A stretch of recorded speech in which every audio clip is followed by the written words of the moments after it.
Heroes are an inspiring group of people. Every one of them, from the larger-than-life comic book heroes you see on the big silver screen to the everyday heroes that let us live the privileged lives we do. Every hero has a story to tell. The doctor saving lives at your local hospital, the war veteran down the street who risked his lives for our freedom, the police officers and firefighters who risk their safety to ensure ours.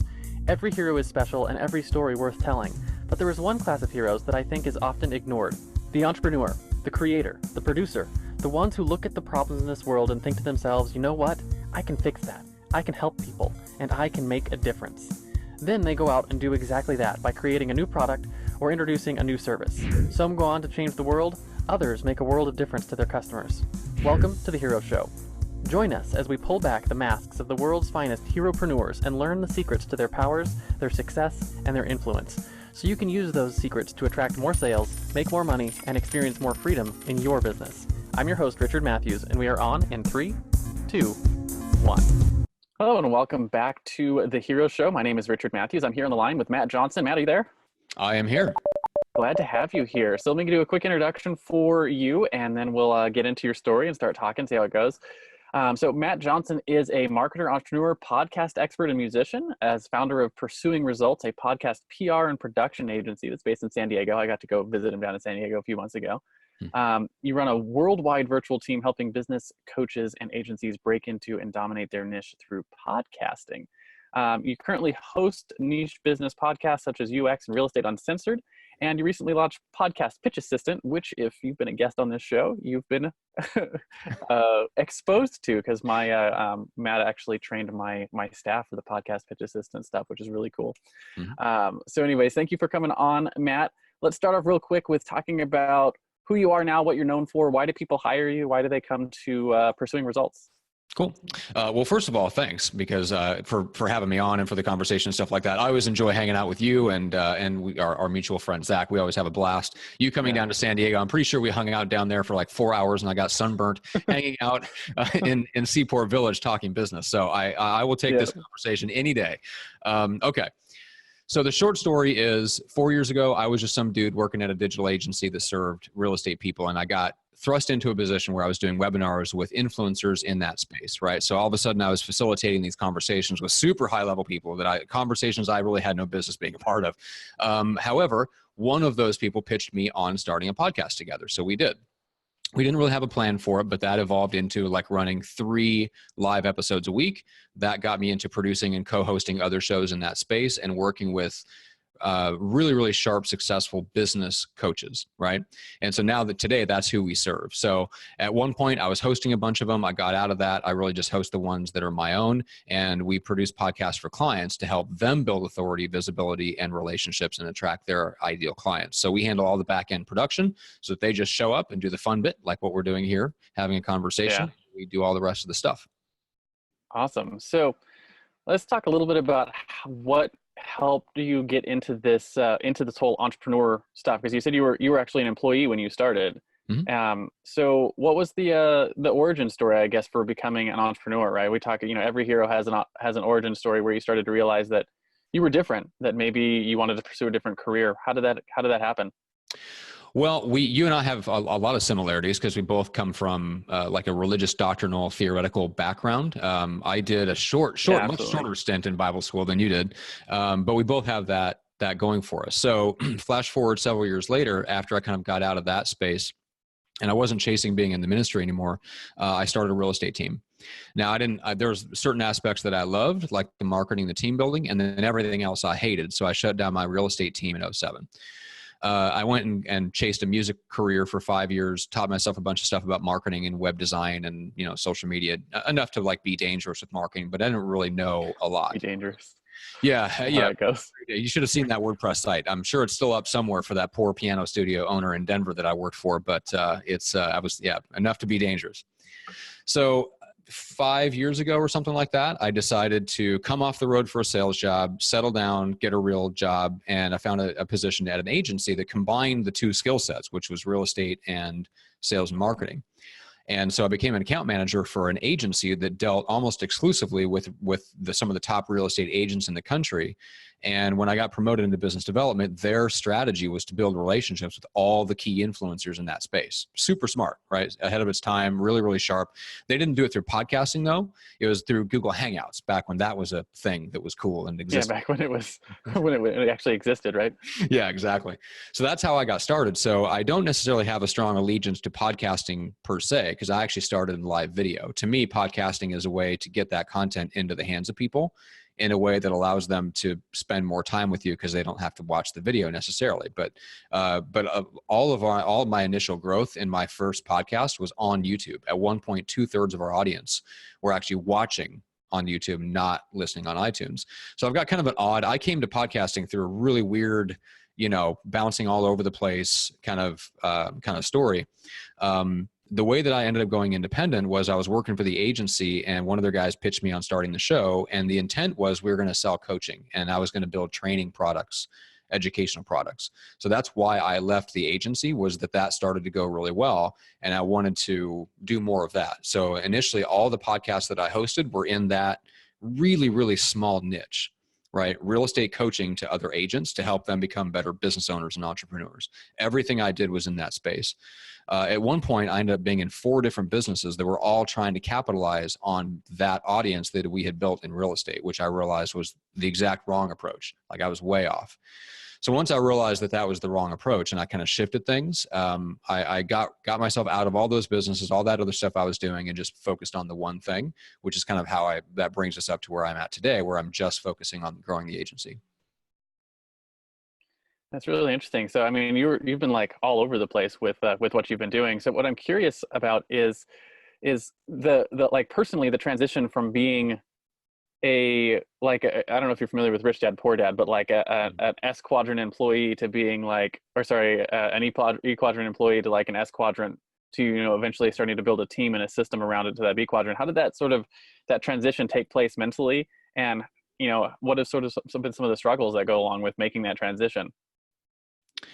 Well, I was very fortunate in that I came out of the job at the agency and picked up a consulting gig helping someone start their coaching consulting company, and ended up having an equity stake in that company. So that helped kind of bridge the gap, so that I wasn't in the freelance world because I got fired or let go or something like that, to where I had to scramble to take any clients that came.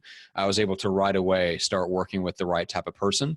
And to this day, that's still one of the biggest success stories, is how we built that coaching consulting business and tied it in directly to the podcast, because I was there on the ground floor and helped make those strategic decisions and how that business was positioned in the market, which is what I'm really excited to do and to help people do. So yeah, the transition was probably smoother than it was for some other people.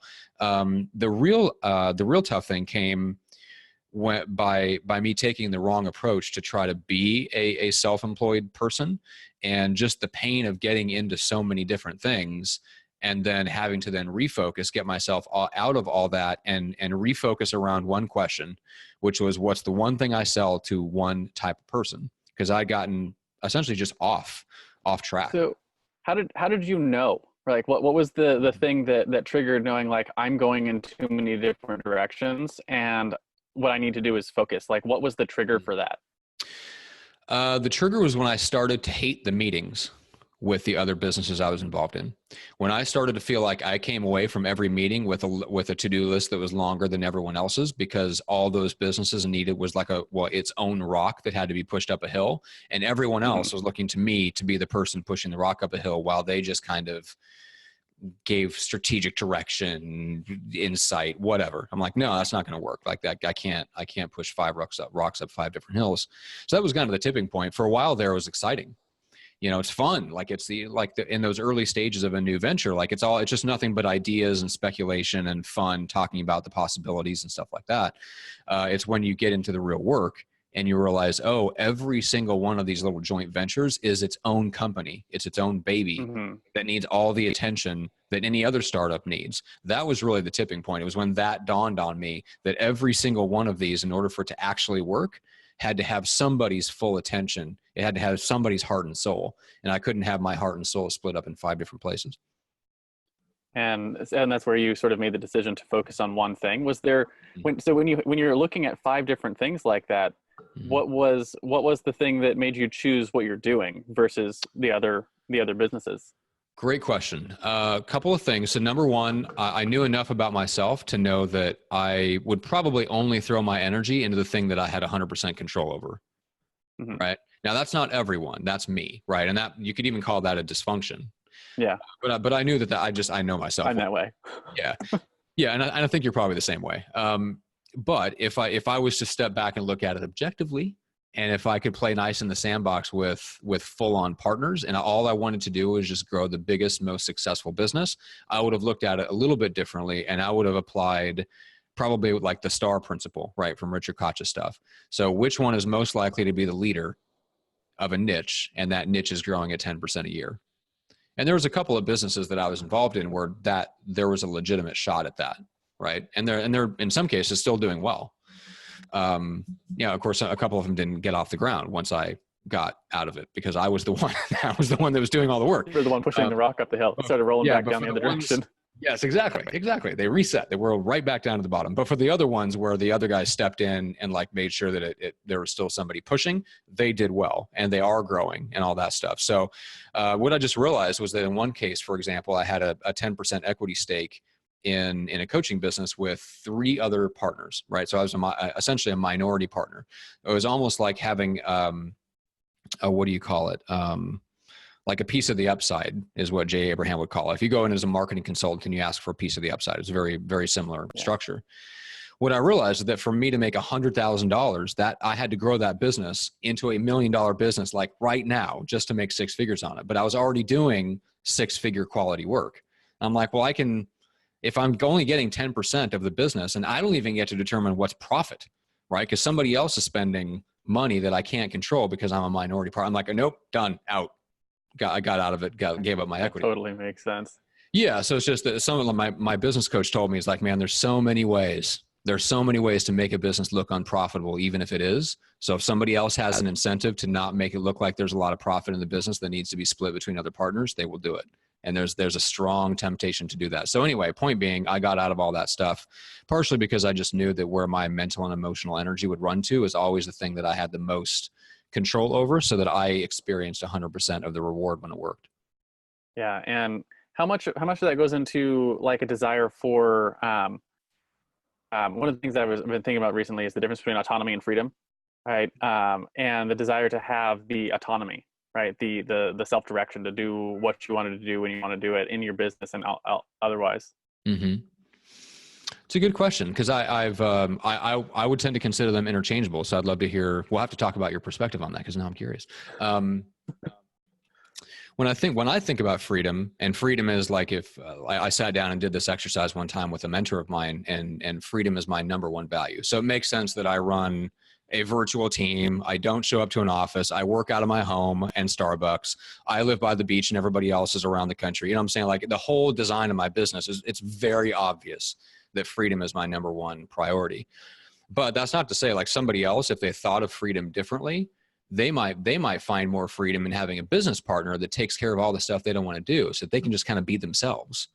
So everyone has like a different perception of what freedom is. So freedom versus autonomy, I don't know. I know I wanted to make decisions. That's where my distinction is sort of come in, is that difference. Okay. It's like so which freedom, is which? Yeah. So the autonomy is like, I get to be myself, right? I get to do the things I want to do. And freedom is like just the ability to do those things. Right. Okay. So, if you talk monetary freedom, for instance, if I want to buy a yacht and I don't have the money to buy a yacht, I don't have the freedom to buy a yacht. You have the autonomy, but not the freedom. All right. Yeah, I have the autonomy. I could buy a yacht if I had the money. So there's nothing holding me back from buying a yacht. Autonomy plus resources, maybe. Yeah. Okay. Is freedom. Anyways, it's just something I've been noodling about, trying to think if there's. I was going to say that's a deep philosophical question. There's probably some really good work out there by like John Locke or something like that. Yeah, something like that. The difference between autonomy and freedom. Yeah. I was listening to a podcast the other day of another podcaster, Ryan Moran, was talking about a lot of people get into entrepreneurship, get into business, seeking freedom, when what they're really looking for is autonomy. And that's what sort of sparked the question in my head. Mm-hmm. And meaning like they're looking for the ability to choose where they work and like what hours they work. And they think that entrepreneurship is the answer to that. And it's not really. I mean, it can be.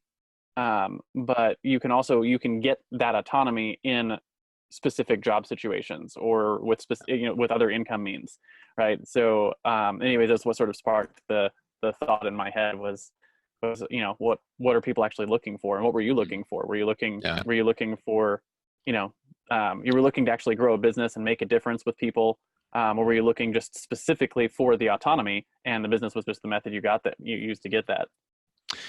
No, I would say I wanted both. And I think I figured out kind of what the gap is between those two, which is you have to be able to solve a big, valuable problem in a scalable way.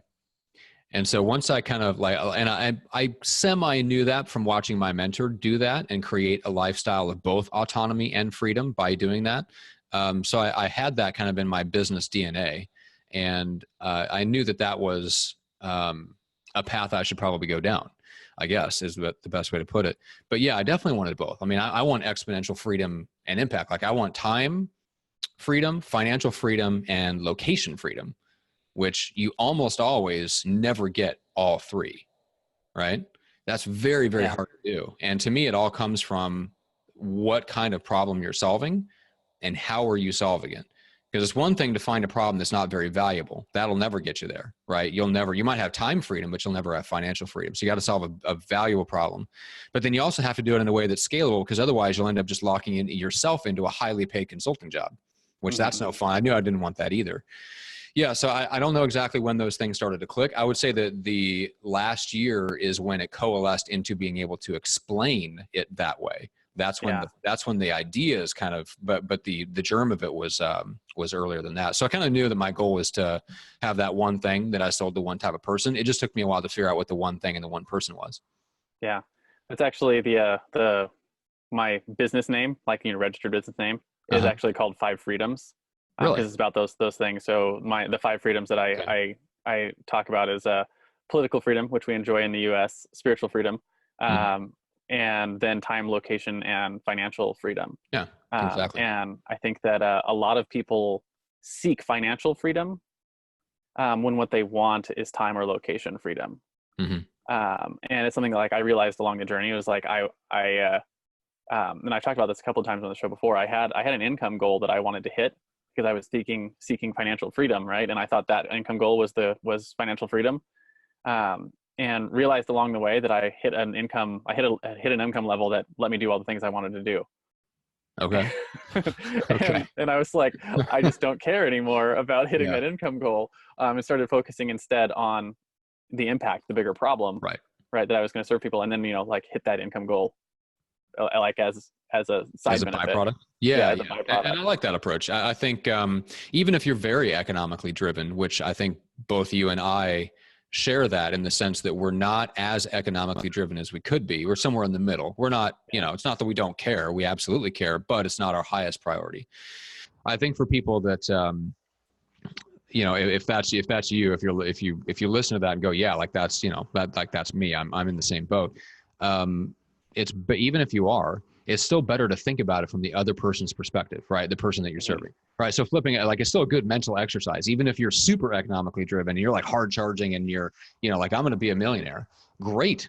Still think of the other person first, right? Because that's still think of the value. Yeah. Still think of the value. So I think if we flip that around and our focus first is on the problem that we're solving and who we solve it for, if we can get those two things right, the rest of the stuff can flow, right? You can even pay someone to make what you do scalable and less burdensome on you.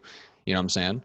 I mean, that's part of what you do, is help people take the knowledge that's trapped inside their head that's super, super high level and customized, and put it into a form that's not customized, that can be sold and leveraged and maximized and make a profit off without it having to be customized in a one-on-one client relationship. So like, if you can just get a couple of things right, all the rest of the stuff you can pay to have done. Yeah. And that's sort of where I'm at in my business, is like, I have to figure out who that person is and what the actual problem is. And I'm working on like narrowing that problem down, and realizing that a lot of the things that I do fit into a specific problem, but I never really had that problem what do you call it, like named, like figured out.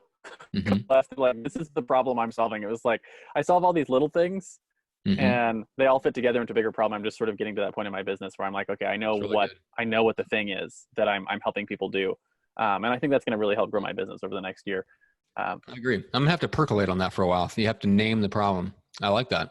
Yeah. I like And I'm that. like, Yeah. I haven't got there yet, but I think that's like that's the thing that's holding me back. Cause I figure I need to know what the problem is. Mm-hmm. So I can, um, I know we've talked about this before. You don't have children. I've got children. One of the things that really fascinates me is like children grow up without language, right? Mm-hmm. I have an infant right now. She doesn't say anything. Like she doesn't know English. And I Mm-hmm. always am curious, what does she think in her head? Because like you and I, we think words, like Right. we think things. So if you don't have a language framework, what do you think? Right, what's in your head, you have nothing to grab onto, nothing to do. So like I have no idea what goes on inside of a baby's head before they have language.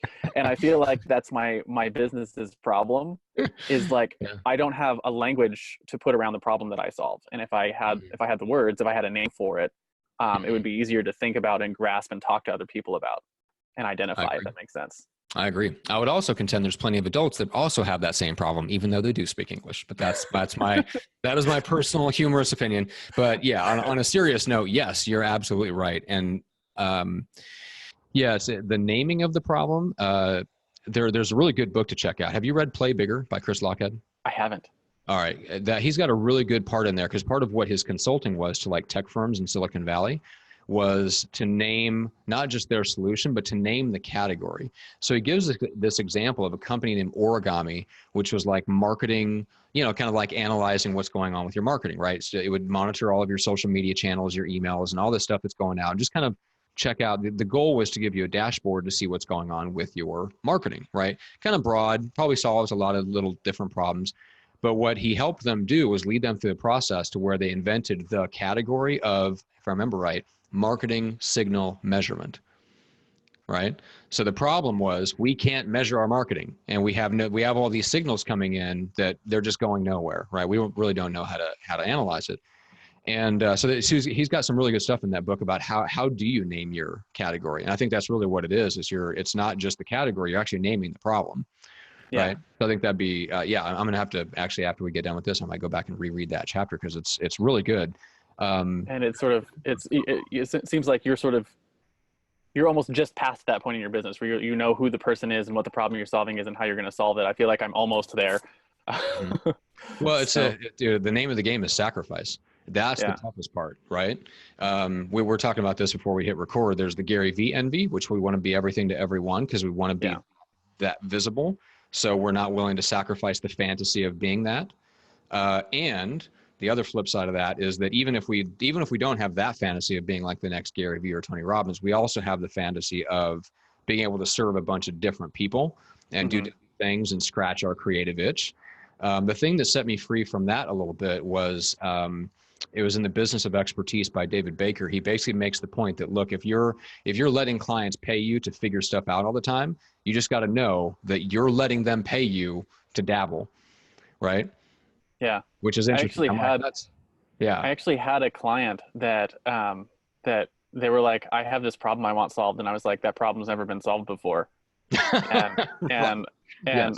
and they were like, so what would you charge to solve it? And I was like, I don't know that I can. Hmm. Right. And I was like, but if you want to pay me, here's my rate to pay me to play. Right. Yes. And And that's the thing is you authentically told them that's exactly what's going on. yeah. And I was like, Yep. if you want to pay me to play, it will probably take me 3 or 4 months to figure something out if I can. It might Hmm. not be solvable. And we solved a big problem for them over the course of that time. And they were very excited. And I've used it in a lot of different ways now and helped a lot of clients using that. But it was like, it was, um, it's like realizing the difference between innovation and implementation. Right. Yeah. Yeah. Yeah. So, I implement. I let others innovate, and then I mhm, come in and systematize, and I want to implement, and I want to implement for the exact right person that I want to serve, yeah. following things that are already proven. So that you and I are very different in that sense. I like to innovate on ideas. I don't like to innovate on tactics. Yeah. I am I like the innovation process, but like one of the things that that really really drives me is I like to both figure out the thing and then figure out how to systematize the thing, right? That's part of, Yeah. like, to me, that's like the innovation. Once you can figure out how to make it so that it just happens, whether or not it's people or robots or whatever, that you just have a system that like triggers things. Hmm. That, I think, to me, that's part of the innovation, and it's what it was the thing I had to figure out for myself, because I am far more attracted to the innovation than the implementation, and realized if I never figured out how to do the implementation, I would never make any money with anything. That's right. um, and I'm one of those people that, like, once it, if something's not clear and I have to figure it out, like, that makes me happy. Hmm. And then as soon as I figured it out, then I don't care anymore. Yep. Yep. So I have to have a reason to care past having figured it out. Yeah, that's really And for good. So me, you that's, figured out how to care about implementation. yeah, and that, for Yeah. me, that's making systems that other people can make those things happen. And I was like, you mentioned being in the education space. That was one of the things that I've noticed in the education space, is that you have a vast, like, range of how good content is, from stuff that is like people who don't really know how to teach their things to people who are really really good educators. And what I've noticed is that the people with a poorly put together education, the people who are like freight trains, right? People who just like to figure things out and innovate, they can take that and have success. And there's enough Yes. of those people that you can get success stories, and con enough people to buy your training, and then, like, all the other people who buy your training and never get results, they think there's a problem with them, Yep. right? And really there's a problem with training. Hmm. And then you have like really good training where lots of people can get results. There's fewer of that. There's fewer, like, really really good training materials that are out there for people. But it helps a larger segment of people, Hmm. um, like, implement. And one of the things I've noticed is, like, if I get really really good training from someone, I'm like, I understand it and I don't care. because because I'm Because like, they I've solved the got it. There's problem nothing for to you. figure out. Yeah, Yeah. that's hilarious. As if I Oh my understand it God. quickly, then I have to have a reason to care. So that's where, like, building systems Mhm. around the implementation that's the game I have to play with myself Yeah, that's to, so funny. to make me Yeah, care. it just I think it goes to show you that because I know you want to talk about like superpowers and stuff like that, and how that relates to the businesses that we build. That's why I think it's so important to lean into the stuff that we're really good at, and for the Hmm. most part, find a way to let go of our weaknesses. Now, you found like in your particular case, you had a weakness that you felt like was holding back your strength. You couldn't even monetize the strength of figuring out something new because the implementation side was holding you back, which I agree. But you're also not working on to get better at doing the mundane part of running the systems, right? You hire No, people for that. hire people for And that. yes, I think one of the hardest decisions we make as business owners and entrepreneurs is what strength do you maximize, and to the exclusion of just not worrying about those other weaknesses, and what really is a weakness that has to Hmm. be addressed and turned into a strength. Yeah, that's a really good point. Like, how do you figure out what is worth like putting effort into? Hmm. Just like as an example, when I was a kid, I was very introverted. Like, Hmm. didn't talk to strangers, kind of thing. Like, I had like my two friends at school, like, and that was it. And I didn't talk to anyone else. Hmm.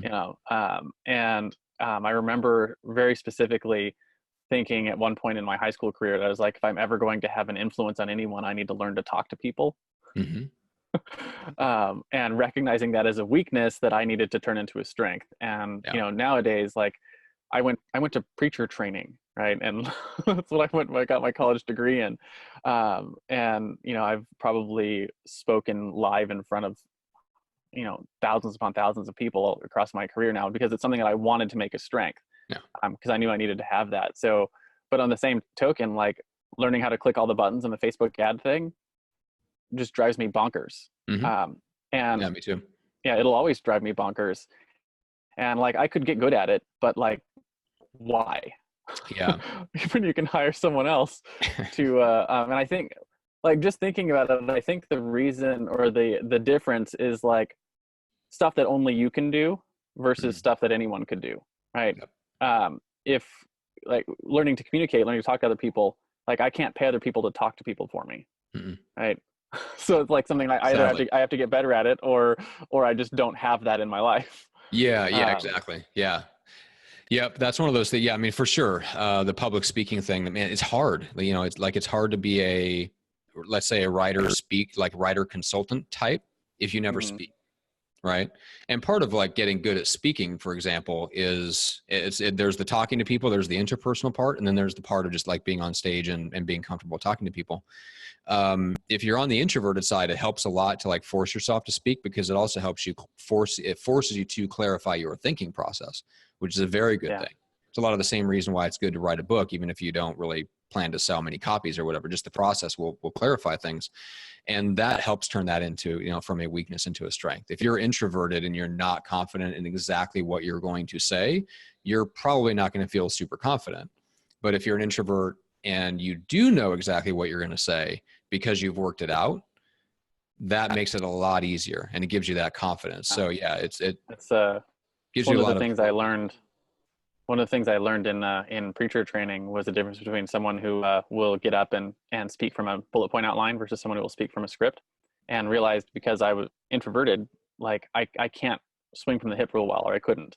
Mm, So I would script the things that I wanted to speak and memorize them, and mm, memorize them to the point where I could get up and I just knew it backwards and forwards, and it allowed me to be able to speak more from the hip, like to speak more freely.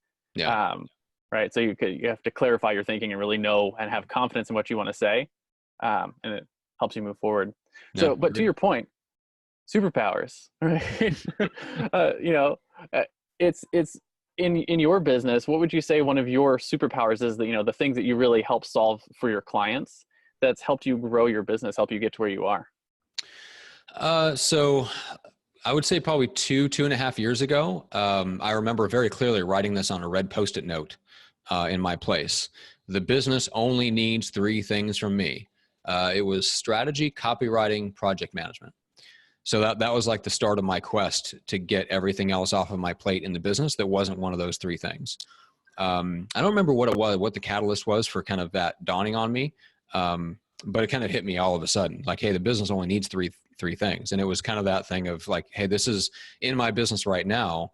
These are the 3 things that actually I'm the only one that can do them, or I significantly change the outcome when I step in and do them. Like, it's not that I didn't have a writer, but I write differently. It's not that I didn't have somebody who could manage projects, but I'm the one that push until stuff got done on my timetable. Now I'm in the business, or at the point in the business where it's even less. I don't do much of the project management anymore. Now the business really just needs strategy, copywriting, and maybe visibility, you know, consistent visibility from me, you know, podcasting, getting interviewed, stuff like that. So it changes and morphs. But I would say those are my strengths. Those are my superpowers. I would call them X factors. Is the things that, some unique attribute, ability, or characteristic about you that makes you different, so that when you step into something, you change the outcome. So, of those 3, which ones do you think are innate talent versus which ones are things or skills that you've developed, or a blend thereof? Well, the project management is definitely a skill born out of necessity. It's not something I enjoy. Copywriting is closer to, you know, just a skill that I actually enjoy. Like I will never not write. Like I am a writer.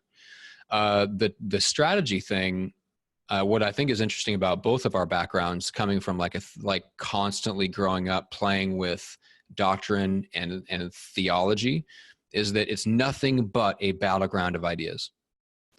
Yeah, What's cool about that is absolutely. that's marketing.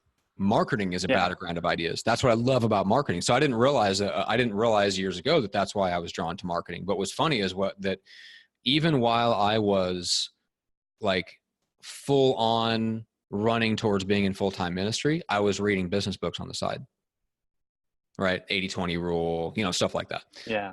And the reason I think now I look back on it is that it was ideas. I love playing with ideas, and I love pitting ideas against each other to see what's right and what's not. And Which to one me, stands up? yeah. So to me, that's probably out of the superpowers that you could say that I have. The strategic thinking, I think, is the one thing that's tied most closely to just natural innate ability. Is I grew up around a dad who was always studying, always reading, always thinking, debating theology. And so that was fun for me as a kid. And so like whatever natural talent there was also enhanced by being in an environment that valued that and constantly reinforced it and put it to use, which I think probably was the way you grew up too. So you're always fighting for your ideas, playing devil's advocate, you know what I'm saying? Like trying to fit, like I look at things and see where things mismatch. So if I look at something and somebody says something that contradicts what they believe, like I spot it, right? No, that doesn't fit with that. And I'm always in search for getting closer to the point where things line up and everything fits, right? Yeah. So I want to have so the only test for truth is consistency. not the only test. There's also results, but yes, I do want things to be. If something is not internally consistent, it bothers the hell out of me. Yeah. Oh man, it just gives you the heebie-jeebies. You're like, no, gotta fix it. Exactly. But yeah, I was the same way. I grew up, I convinced my parents at some point in my life, I don't remember when this was exactly, but instead of sending me to Boys and Girls Club after school, they should let me go to Barnes & Noble, and I would sit in Barnes & Noble and read all the books I couldn't afford to buy. Wildly jealous. I had to go to the library like a common peasant. Yeah, so like I have Robert Kiyosaki's books, which I wanted to read at that point in my life. They were all new, and so they weren't in the library yet. But yeah, and I discovered like this whole huge section in Barnes Noble that's just filled with books like that. But yeah, and it's really interesting, that whole battleground of ideas. The thing that fascinated me about both ministry and about marketing today and copywriting is how much power words have to change people's actions. Yep. Right. We're having this battle, sort of like, I don't know, at least in our country, about whether or not words hurt people, which I think is insane. Because I don't think words hurt people. Like, they don't cause physical harm to people. Right. But words are instruments of change. They're tools. It's really endlessly fascinating that if you string the right words together in the right order at the right time for the right person, you can change their life. Yep. Yeah. And it's fascinating to me, whether that is helping them get started on a diet, or getting their podcast going, or helping them get their spiritual life in order. Like, there's so many things that happen, and it's always words and marketing that help people. And one of the reasons why I'm a capitalist through and through is because it's that value that we if I'm providing value to someone else and helping them solve problems, then we have that mutual exchange of goodness. Yeah, I agree. Yeah, I'm a big fan. And specifically, I think there is a what would you call it? A theoretical underpinning that people need to understand about capitalism, which is that it really is the free exchange of two people deciding that exchange is more valuable than whatever they have in their hand. No one forces that to come together. No one forces that exchange to be made. It is the ultimate expression of both autonomy and freedom, right? Mm-hmm. And so, yeah, I think we should absolutely take pride. And this is something I struggle with a little bit, coming from the religious world into the business world, that I think we shouldn't struggle with, especially in a free society where all of these exchanges are voluntary, right? We shouldn't struggle with, are we profitably helping someone and profiting in the process? Because they should be getting more out of it. They should feel like they're getting the best end of the deal. And we feel like we're getting the best. Like, both sides should feel like they got a great end of the deal. That's the point. If you didn't believe that, you wouldn't have voluntarily entered into that to begin with, right? Yeah. No one volunteers for torture. No, exactly. And so it took me a little bit to let go of the mindset that business was somehow less than ministry, or that was somehow tainted, or that there was an issue with making more money, right? Because people that made more money were taking from other people. Like, no, like, not in a free society. If you live in some other form of society, maybe, feudalism, absolutely. Like, if you were rich, it was because you owned the land and other people were working the land for you. It's not like that anymore. So I think now, if we really understand capitalism better, it helps us run our businesses better, because we understand that what we get paid is a percentage of the value that we're delivering to the other person. And the only question is, if they agree that we're providing value, the only question is, what percentage do we deserve? Yeah. And that's one of the exercises I do with my children, is we go to, as we go around life, one of the things I call out for my son all the time, because he's the oldest one, like capable of understanding this at this point, is like, what is this person doing, right? And what's the value to the world? And then how do you think they get compensated for that? Ooh, so, right. So everything from like the guy who's twirling signs on the corner, right? He's providing the value of a pole. Right? Like a dancing pole. He probably gets compensated in that realm. And same thing, like, the waiter at your restaurant gets compensated for bringing your food and taking your order and doing a good job with that and getting tips like that. And then, like, what about the person who owns the restaurant? What are they getting compensated for, right? What's the value they're providing, right? And they're serving a much larger group of people than the waiter is, right? Because of just the business and the system that goes into it. So yeah, it's you get paid in direct proportion to the value you provide. And like, I don't know, it's interesting, just like, how do you learn to see the world in terms of value exchange? Mm-hmm. Yeah, it's not easy, and it doesn't come easily to most people. That's a great mental exercise. I've never heard of anybody doing that, and I'm probably going to steal that. And like, that's probably how I think now. I think one of the things that was the most helpful for me was reading Jay Abraham's book, How to Get Everything You Can Out of All You Got. And he goes I haven't read that book, but I've heard it's really good. Oh my God. Oh, so good. The Strategy of Preeminence, like joint venture deals. Anyway, point being, he really delved into like what is the soul of your business, right?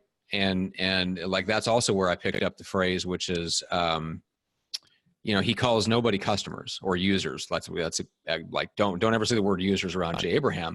You call them clients, because the word client means someone who is under the protection and care of another. And that's how you should treat everybody. Even if you are just a SaaS company, you should treat them as clients, right? So that's where that's where that kind of approach came from for me, which I think fits in very nicely with if you have a religious upbringing or background or whatever, and you care about what you're doing and the impact that you're making, treating everybody as if they're under your protection and care does flip your business mentality around from thinking constantly about what you want to get out of the business to more of what you're contributing to other people, which I think ends up driving your own success anyway. Yeah. So you said something a couple of minutes ago that triggered another thought that I'm curious if you would classify this as a superpower in your own life, is the ability to, when someone says something or believes something or thinks something, to be able to take that to its absurd level. Where because when you take an idea to the extreme, that's really where you test them, whether or not they hold water is at the extremes. And I feel like you're the kind of person that as soon as someone says something or thinks something or does something, you're like, here's how that plays out if you take it all the way this way or the other direction. I think that's probably true. I think, yeah, because I think if you debate ideas, that is one of the easiest ways to make it obvious when something isn't right, or to try to point out to somebody else how obvious it is that it should be, that it's right or wrong, is to, carry it out to the extremes. I've never thought about that. That's a good question. I can tell you this, my sense of humor absolutely runs that way, which is to take things to the absurdity, right? So it must be something about the way that my brain works. So maybe that is, I've never thought about it, but maybe that is a superpower. Well, I killed my camera, so I'll have to here. Well, I have a backup camera because I'm like nothing but back. Nope, it's just being weird. We'll just switch to the other camera. Oh, there we go. Either way, backup camera. Of course, you would have a backup camera. Always have a back camera. It's not as clear as the other one, but I do have it. So the other side of the superpowers is the fatal flaw. Yeah. So fatal flaw, Superman has his kryptonite. Batman's not actually a superhero, though he is, he's pretty cool. What would you say, something that you have in your business, in your life, your personality, that has held you back or kept you from really succeeding at the level you probably would if you didn't have that or struggle with it? And more importantly, what have you done to sort of overcome it?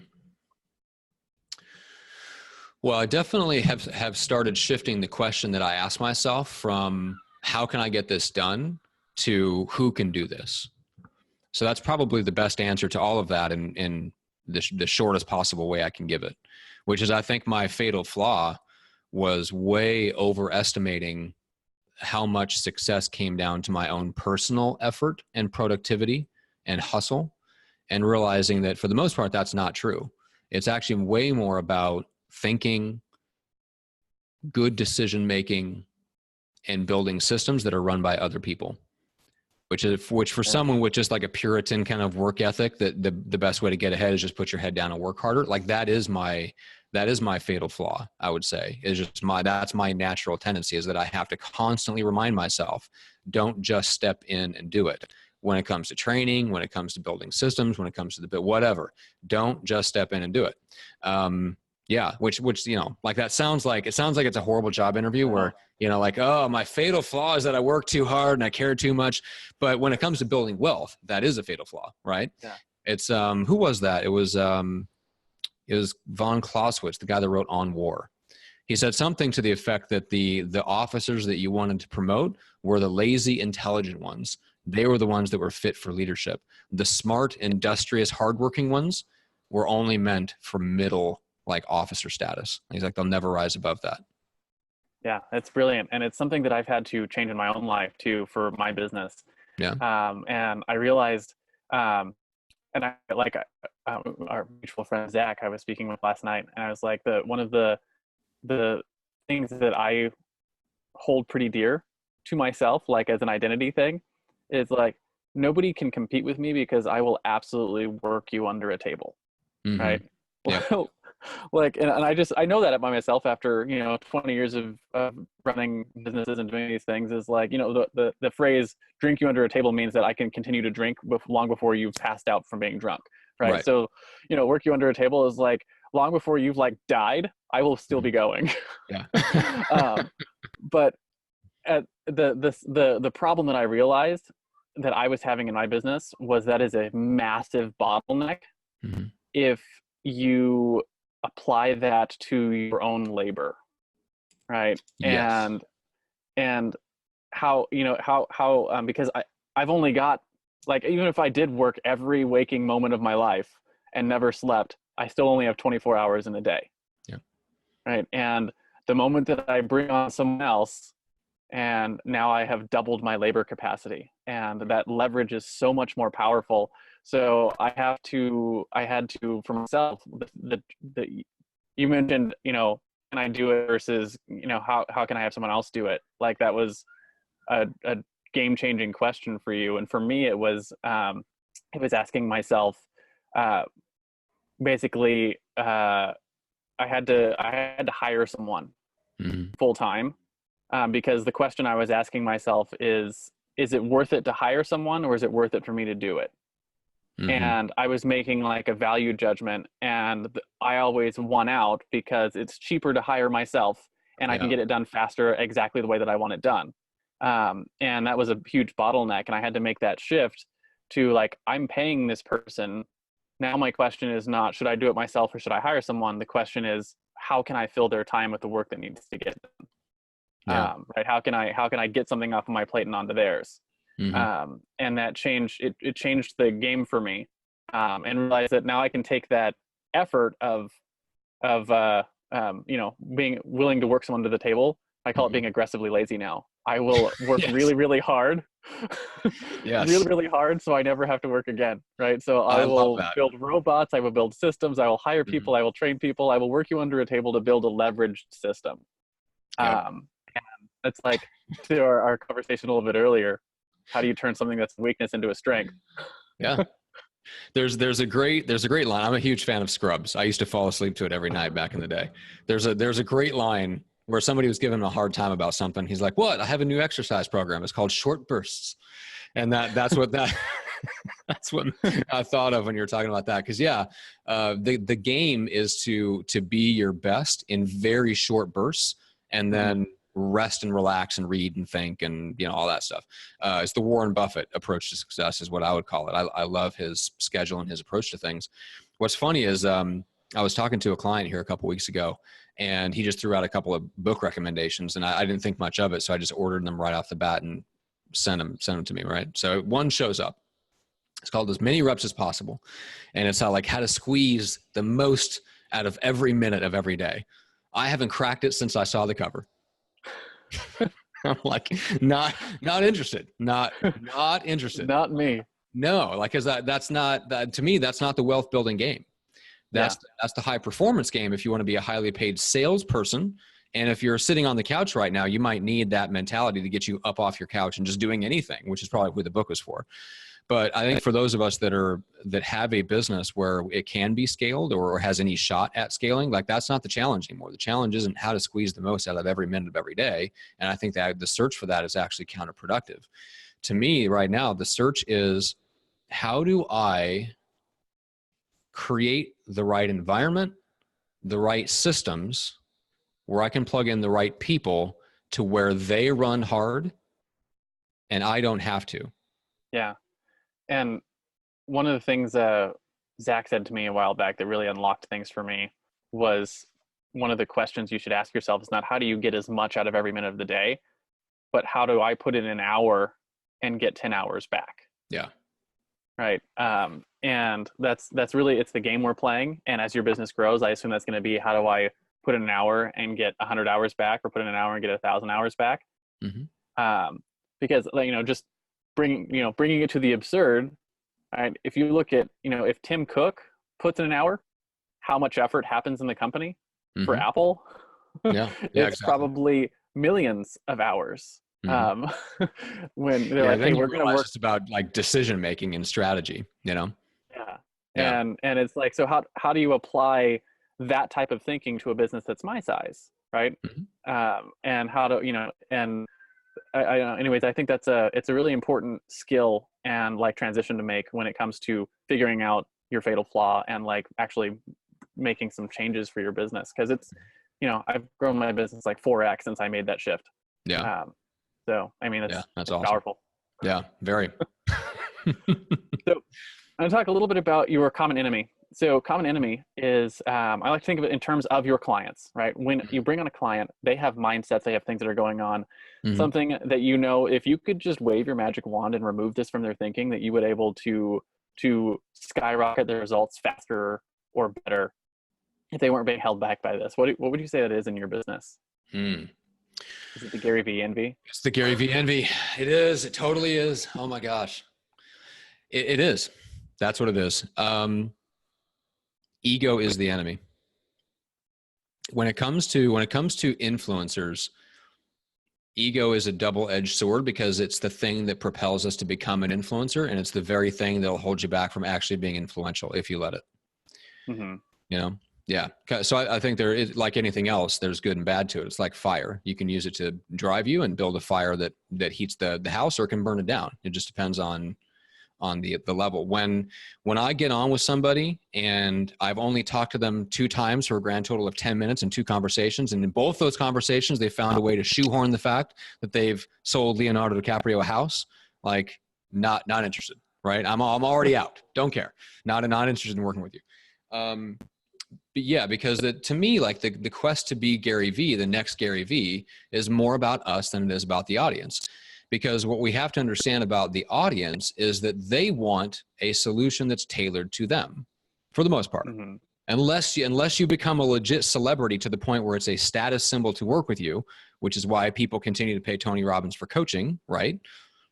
Yeah. So unless it's a status symbol to work with you, unless you can reach a level of celebrity to where it's a status symbol to work with you, then people would rather have a solution or a service or an influencer that's just tailored right to them. Right. So it's a lot easier, and I think better for the audience to come out and say, hey, I don't serve all these other people. I serve you. Right. I understand your problem. It's such a deep, intimate, specific level that I have a different, more effective solution to that problem, because I understand your problem better than anybody else. How do you say that to everybody? Well, you can't. Right. So the whole split, to me, like specialization is like a current of a river. And going out there and delivering a general message to a whole bunch of different people just because you want to be the next Gary V is like swimming up against the current. A few rare people do it. Everybody else gets swept downriver. So for me, like Gary V has had, as much as I might like him on a personal level, I think he seems to be a good dude. He might not spend a lot of time with his family, but he doesn't seem to be a bad person. But the practical effect of his status is that I have people coming to me for podcasting because they want to be the next Gary V. And the negative is I have people coming to me for podcasting because they want to be the next Gary V. So I have to like shift them over and get them to realize that, hey, let's set that fantasy aside for a while, and let's zero in on the people that you want to serve and impact. And let's tailor, let's figure out what your clear and compelling idea is that will cut right through the noise, instead of trying to just contribute to the noise by saying the same thing that everybody else is and just try to say it more often. Right. To me, that's a losing strategy. And one of the things that I've noticed, because I work with clients in lots of different industries, is you realize Gary Vee's big. He's big in a general space, you realize like on the various like piles of people, like there are people you've never heard of that have humongous influence in their space, Yeah, right? 100%. And yeah, like everything from like early childhood education. One of the clients I worked with for a while, she's like the top of the top for early childhood educators like in the world, and she gets flown around to countries all over the place to speak about early childhood education, and thousands of teachers all over the world flock to her events and to her things, and she's got a humongous level of influence for Mhm. early childhood educators. Yeah. She's the Gary Vee of early childhood education. And I guarantee you, if I said her name, you wouldn't know it, right? Yeah, yeah, Like, exactly. because that's it. And I think that's the disconnect is people think they want to be Gary Vee because everyone knows their name, right? And Mhm. you don't need everyone to know your name. You need your people to know your name. Yeah, exactly. Yeah, there's a high, yeah. All the goal should be, I should say, for influencers especially, to be famously influential to exactly the people that you want to serve and impact. And if other people ever come along for the ride and know who you are outside of that group, it's gravy. And it goes back to that whole like knowing who you're speaking to thing. One of the preacher training lessons we got in college was really simple, and it was the idea that if you speak to a group of people, and you ask someone in the audience, look them in the eye, and you ask them a question, have them not respond, and then just ask the audience, who did I ask that question to? Raise your hand. The Mm. person that you asked and a huge circle around them will all raise their hand. You asked me that question because you were talking to someone specific. If you repeat the process and you look in between two people, so you're not actually looking at someone in the eyes, and ask the question, and then ask the audience who you asked the question to, no one will raise their hands because you weren't Ooh, speaking to weird. anyone specific. Yeah. Huh. And like that's it's just an eye contact thing, right? Yeah, yeah, yeah. But there's some psychological stuff that goes into that, into when you're actually speaking to a Huh. specific person, other people will come along for the ride, to your point, right? Yeah. But you Huh. have your person, and the people who are around them, who are close to them, if you're in Facebook, the lookalike audience, Mhm. right? they'll uh, Yep. they'll they'll jive with your message, right? They'll get Yeah. there, and that's how you get a larger audience. Hmm. That's really interesting. Yeah, I think of the same thing when it comes to like the first follower. If you remember that YouTube video, like one guy gets up in a crowd of people and starts dancing. The only way a group of people will follow him is somebody has to be the first person to get up and follow. And that it's kind of that same thing, right? It's you have to be able to get somebody to raise their hand and say, "Oh my God, that's me. You're talking about me." And then other people go, "No, no, that's me too. I have that problem," right? If nobody stands, if the first person doesn't stand up and say, "Yep, you're talking right to me. You are solving my big valuable problem. Let's pull the trigger and go." If you can't get that person to say yes, then the group of people around them aren't going to say yes either. So yeah, the more specific, I think that's a great Yeah. example of the more specific we get, the more enthusiasm we can generate from one type of person. Yeah, they're going to send us referrals and we're going to get spillover into other niches. I mean, I do, like I don't only produce podcasts for real estate business coaches. That brought in investor coaches, people in infinite banking, just like these kind of mortgage infinite, like not infinite, but like interrelated or adjacent, I should say, industries. But I didn't actually target any of those industries. I didn't go after mortgage coaches, right? It all came from just speaking really, really deeply to one niche. And then the spillover effect got me clients in those other niches. Absolutely. Yeah. So move on and talk about the opposite side of the common enemy, right? If Gary Okay. V envy is the common enemy, let's talk about Okay. the driving force. It's Okay. if Gary V envy is what you fight against, what is it that you fight for, right? Spider-Man fights to save New York, Batman fights to save Gotham, Google fights Okay. to index all the world's information and spy on us. Mhm. What is it that you fight for? um, I I want every influencer to have an ally in the battle for attention. So my big thing is like I don't want to just produce podcasts, right? I want to help people who have something to say, like actually deliver it into the hands of the people that it's most helpful to. And so the big change that I want to make is I don't want to just produce podcasts. I want to raise up a whole army of people that are working for influencers all over the world, doing a few things, getting them featured on podcasts, producing their podcast, right, for the expert, right? and then splitting all that stuff up into short form content to go out in sales support and on social media.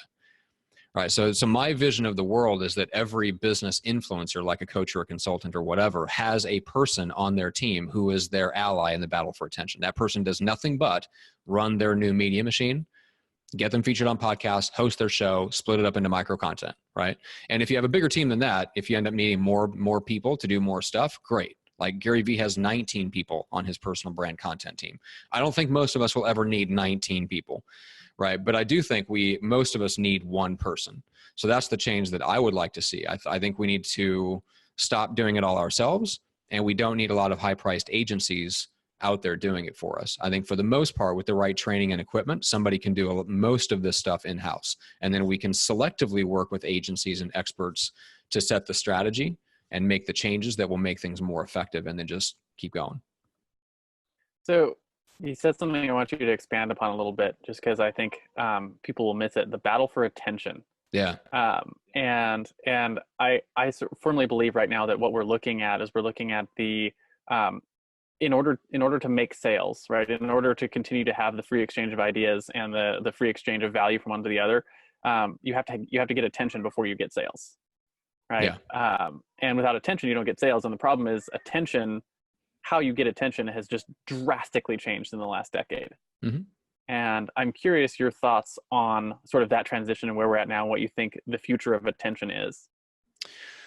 Well, I think the practical effect of Gary Vee is that we have prioritized attention to the exclusion of everything else. Almost like we're a circus that blows in and out of town, and any publicity is good publicity, like the old P.T. Barnum quote or whatever. The problem is we're not that as influencers, that's not us. We are not a circus. All good news, all news is not good news, right? If we are not visible in a way that's consistent and congruent with our status as an authority figure, that attention doesn't help us. So like, carrying it to the absurd, right? So if you put a niche business coach or a consultant and you put them on a reality television show, right? Are they going to get some visibility and exposure out of it? Absolutely. Does that mean people are going to flock to you for your core service? Maybe not. Maybe if you're on The Apprentice back in the day and you were positioned as an authority in your field, right? Maybe people would have reached out to you for what you did. But if you just get on a random reality show, if you just end up on, Survivor, right? Does that really, that's all kinds of attention. It's all kinds of visibility, all kinds of exposure, no sales. And that's just an exaggerated version of what we do every day, chasing attention on social media by doing things like sharing what we're doing in our day and just all this random stuff, basically just trying to be opportunistic and capitalize on opportunities to be visible. The problem is we're not being visible in ways that really create any demand or authority or relationships or anything like that. So I think the future of it, I think when it gets down to the future of attention, I think it's the fact that we have chased for about the last 10 years just attention for its own sake. And we're realizing that attention for its own sake doesn't build successful businesses. Only consistent, congruent attention builds successful businesses. So now the challenge is just how do you attract attention in a way that's authentic and still positions you as an authority.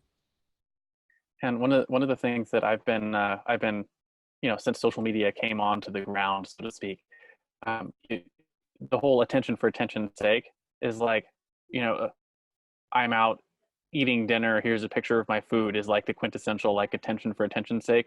Nobody cares what you're eating. Mm-hmm. The reality, it's just not maybe some people care, but most people don't care what you're eating. Trying to figure out everyone has a megaphone, and I think for the last 10 years, everyone has just been trying to figure out how loud they should yell and which direction they should point it. Mm-hmm. Right. And I think where we're getting to you realize that you have to use your megaphone strategically. Mm-hmm. You don't need to yell about everything that's going on in your life, and you don't need to yell it to everyone. And because that's not effective for your business. And it's one of the things that always has sort of, I don't know, turned me off about social media. I'm not a huge fan of it, despite being someone who helps people with social media a lot. I travel all the time and do cool things with my kids and my family. And I frequently, people are like, what are you doing? And they ask me to post more on social media to do. And and I probably like less than 1/10 of the cool shit we do actually gets posted onto my page that's specifically for people who are following my travels. Yeah. Yeah. Because I'm just like, I just don't care enough whether or not you care what I'm doing. Um, and trying to figure out how like that translates into business of like, you need to know what your message is and where you can find them. And then use the megaphone effectively, because you can point it in the right direction, if that makes sense. And I think you're absolutely spot on that figuring out how to use the attention, how to use the attention specifically to your audience, how to grow that audience, and then how to, importantly, stop the attention game and move on to the value game, right? How do we have that exchange of value? Because, you know, to the point with the whole Gary V envy, I can't even like really articulate to you what his business does, because like I don't know what problem he solves for people. So he's got a lot of attention. Yeah. And I don't know how that translates into solving problems for people, because I don't know his business that well. Mm-hmm. And I think probably most people don't, right? And I think what we need to get really good at is how do you turn the attention into providing value to people, like actually getting the business done, right? Right. And Yeah, anyways, I think that's sort of where we're going. Yeah, I think what Gary Vee sells is an entrepreneurship lifestyle that other people want to have, which is why it works for him to share his videos of him in the back of a cab looking like a homeless person that got beat up, like on his way to an airport to fly out to another speaking gig, right? Because he's selling a lifestyle to a bunch of entrepreneurs that want to live the life, but he doesn't actually make a lot of money off of that. That's not what Gary Vee sells. Gary Vee sells speaking engagements to those people, maybe, you know what I'm saying? But where he really makes his money is off of VaynerMedia, which is taking all the following, all the attention that we give him on social platforms. He monetizes that by going to Fortune 500 companies and saying, hey, I know how to do this stuff and I can do it for you too. So we got to realize that what Gary Vee does is he's using us to sell to Fortune 500 companies. That's where the real money comes from, right? So taking what he does and trying to use it to sell real estate coaching, you know what I'm saying? And then and imitating everything that he's doing, thinking that it works. You understand he's playing a completely different game. So yeah, I think that's it. There's a lot to say about that, but We could have a whole podcast just on that. I know. I hate to go down that path because there's probably really nothing wrong with him. It's how we perceive the message. So I want to be very clear about that. There's nothing wrong with him. It's how we perceive it and how we internalize it. And it's the Gary Vee envy that you hit the nail on the head. It's the Gary Vee envy that's the problem. Ego is the enemy. Yeah. The Hero Show will be right back. Are you tired of trying to write webinars that don't consistently convert?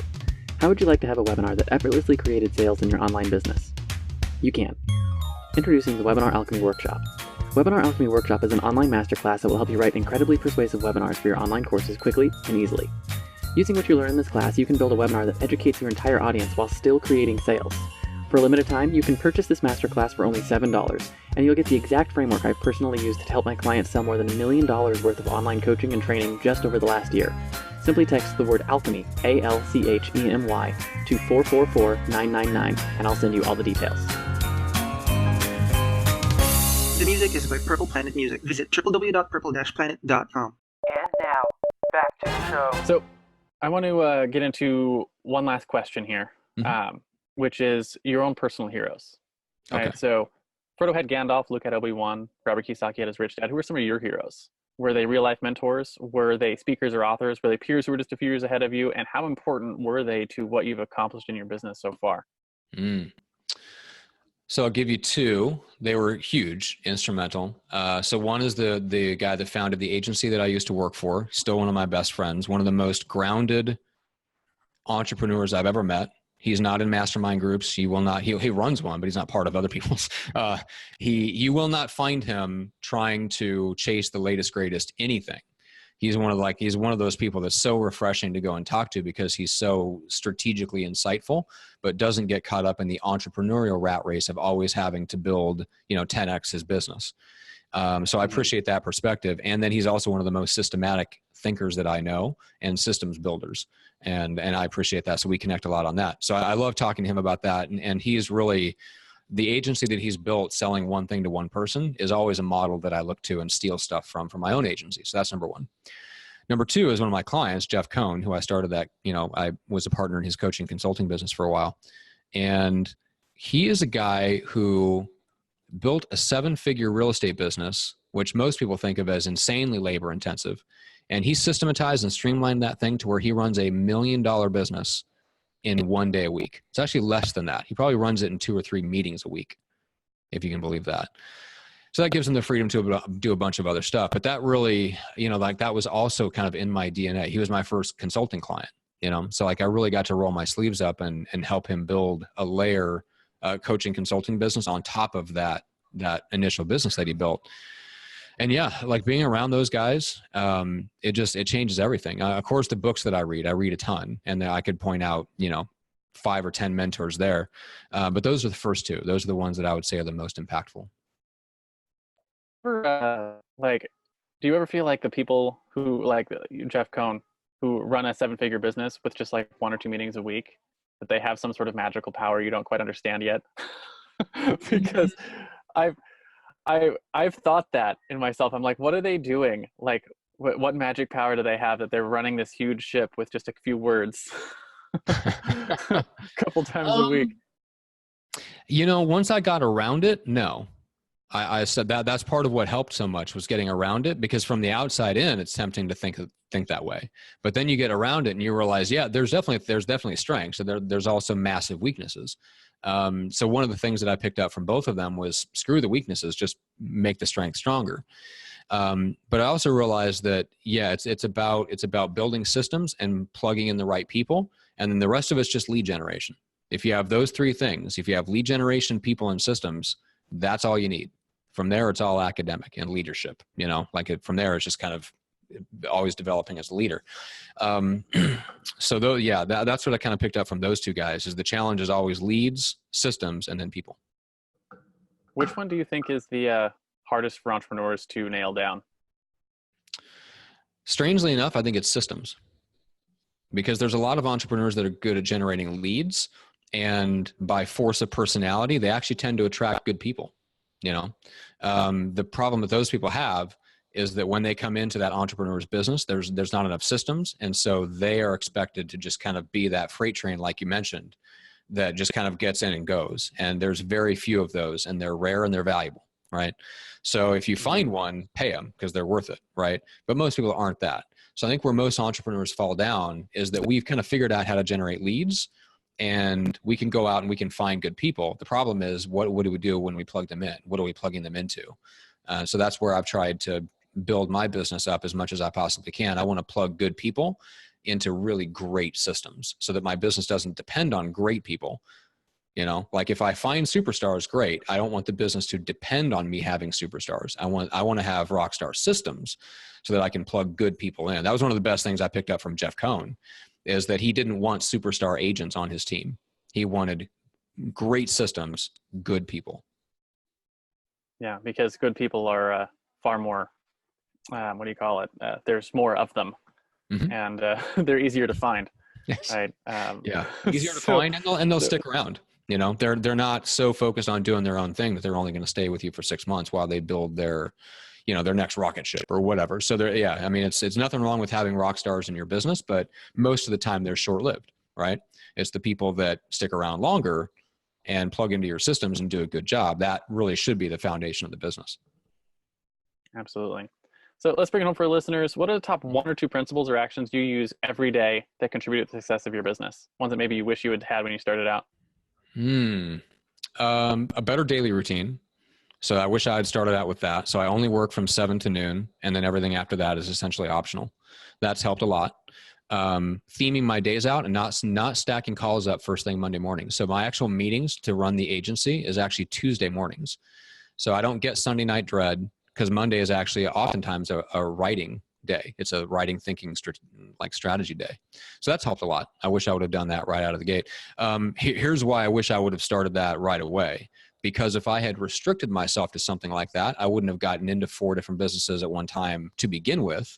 I would have been much more selective about what I did, and it would have forced me to start building systems earlier.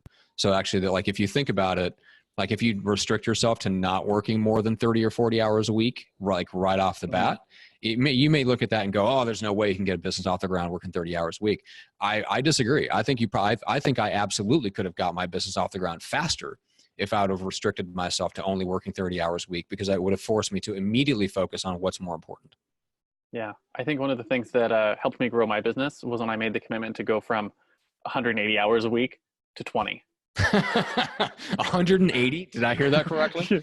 Yeah, okay. I'm exaggerating a bit, but I remember at one point in my business career, I was working like 12 to 18 hours a day, because I know that's what you had to do.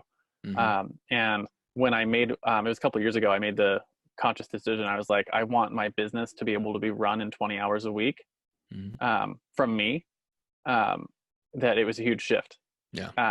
And you find yourself getting distracted less, pulled in less directions. It's easier to pick just one person and do one thing, because mm-hmm. like, and all those things are good things for your business. Mm-hmm. Yeah. And you're just, I'm artificially restricting them with how much time I allow myself to spend on my business.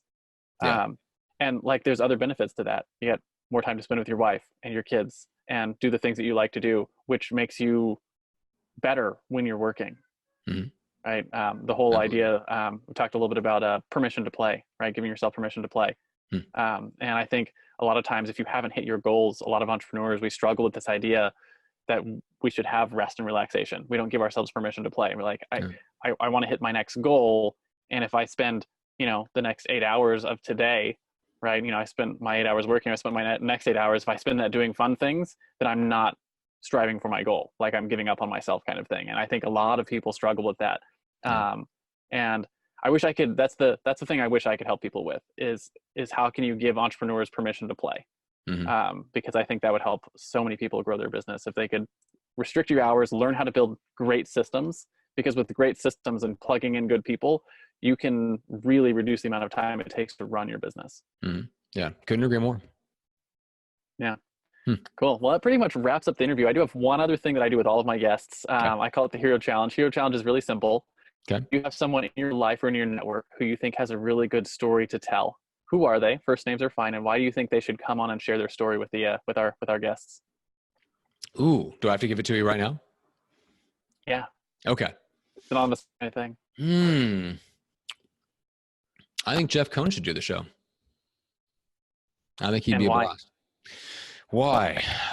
Because he is that person that, even though he started more businesses, he's cut his working hours a little bit, has made the effort to spend time with his kids, and really has the attitude of being elite in every aspect of his life, which means you can't pour everything into work all the time, right? So yeah, really focusing on, I think he'd be fun to pick his brain on his journey and how he's really focused on building those systems along the way that allows him to do the other fun things like traveling, do some, the things that he didn't allow himself to do in the first couple of years of real estate. So yeah, I think he'd be good. Awesome. So we'll reach out later and see if we can get contact details for him. Yeah. Last thing, thank you for being on the show today, Matt. Where can people find you if they are interested in looking at pursuing results or building a podcast? And I guess more importantly, who are the ideal people to reach out? So the ideal people to reach out are business coaches, consultants that have real expertise, can solve real problems for clients, and you want to be a recognized leader in a lucrative niche. So if that's you, I'd love to talk. So you can go to pursuingresults.com. You can check out our service there. You can schedule a call and all that fun stuff. And then if you are maybe not quite ready to look at launching your show, but you know that you want to get featured, and if you got interviewed on more podcasts, you'd pick up more clients, which is absolutely true. You and I have both experienced that. Just go to howtogetfeatured.com because you can check out the training. So Richard, you mentioned that I essentially trained your assistant. What I did is he went through that training on how to get you featured, and then we just had a quick follow call, and I showed him how to use that exact same system to just inbound book all of your guests on your podcast. And the next thing you know, he reaches out and says, "Hey, 6 months worth of guests are booked." I'm like, oh, okay, awesome, great. But that's that's the system is to get you featured. And so that's kind of how that connection was made. But you can check that out at howtogetfeatured.com. Yeah, and if I can plug that a bit, I mentioned, he just mentioned my assistant went through that training. And his name is Mark. Mark is excellent. And love having him on the team. And just what has happened in my business as a result of that is that, I've got it set. So we're trying to get on, I think 1 to 2 podcasts a month that I'm guesting on. Mhm. And that's happening consistently, whether or not, it's happening all the time, which is great. And we're trying to get at least 4 guests a month for our show. Mhm. And that has gone so well that we actually had to increase our release rate for our show. We're actually doing 8 shows a month now instead of 4 because of how well that has gone. So the how to get featured training is fantastic. And if you're looking out for that, definitely pick that up. If you're looking for getting a podcast going, definitely reach out to Matt. I know we've talked a lot offline about what it is that you do and what you're doing for your clients. Really smart stuff. I look forward to your book that's coming out shortly. Mhm. I know that's on the way, so keep an eye out for that when it comes. Is there any final thoughts you have for our guests, for our listeners? You're the guest. Do I have any final thoughts for your listeners? Well, they should reach out to you, first of all. Yeah, you're one of the sharpest people that I know in how like coaches and consultants can market and find the right people who should be buying their training courses and leverage up that way to actually like put your expertise into a package that is scalable and sellable. I don't know of anybody else. There's not many people that I would trust that I send my clients to, which I do, when they need that sort of thing. So I guess that would be my advice is you give me a lovely plug and I'll give you another, because then it's not just the fact that we're friends. We're friends because we were we met because you're good at what you do, not vice versa. Absolutely. Yeah. Thank you very much for that. So thank you for coming on the show. It's been a pleasure. As always.